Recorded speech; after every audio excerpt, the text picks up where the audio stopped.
লেবাননে যুদ্ধবিরতি কার্যকরের পর গুরুত্বপূর্ণ নৌপথ হরমুজ প্রণালী খুলে দেওয়ার ঘোষণা দিয়েছে ইরান। তবে প্রণালীটি খোলা থাকলেও ইরানের বন্দরগুলোর ওপর মার্কিন নৌ অবরোধ বহাল থাকবে বলে জানান মার্কিন প্রেসিডেন্ট ডোনাল্ড ট্রাম্প। দুই পক্ষের ভিন্ন অবস্থানের মাঝেই হরমুজের ভবিষ্যৎ নিয়ে ভার্চুয়াল বৈঠক করেছে 40টি দেশ। তবে তেহরানের হরমুজ খুলে দেওয়ার ঘোষণায় এরই মধ্যে জ্বালানি তেলের বাজারে ব্যাপক দরপতন হয়েছে। লেবানন ও ইসরায়েলের মধ্যে কার্যকর হয়েছে 10 দিনের যুদ্ধবিরতি, আর এরপরেই হরমুজ প্রণালী নিয়ে বড় ঘোষণা দিল ইরান। দেশটির পররাষ্ট্রমন্ত্রী আব্বাস আরাকচি বলেছেন, যুদ্ধবিরতি চলাকালীন সময় এই প্রণালী দিয়ে সব বাণিজ্যিক জাহাজ নিরাপদে চলাচল করতে পারবে।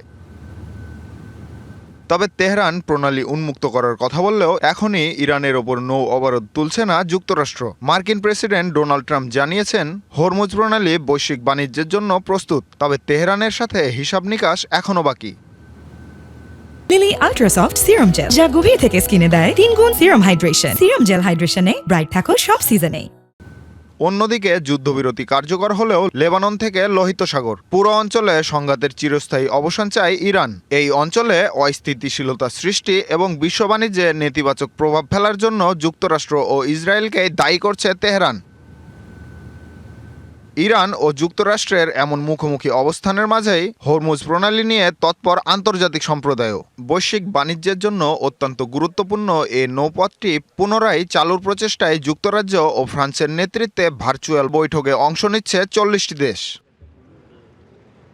সাময়িক যুদ্ধবিরতির পাশাপাশি ইরানের হরমুজ খুলে দেওয়ার ঘোষণায় বিশ্ব বাণিজ্যে কিছুটা স্বস্তি ফিরবে বলে মনে করা হচ্ছে। তবে তেহরান ওয়াশিংটনের মধ্যে চূড়ান্ত বনিবনা না হওয়া পর্যন্ত এ স্বস্তি স্থায়ী হবে কিনা সেটি এখন দেখার বিষয়।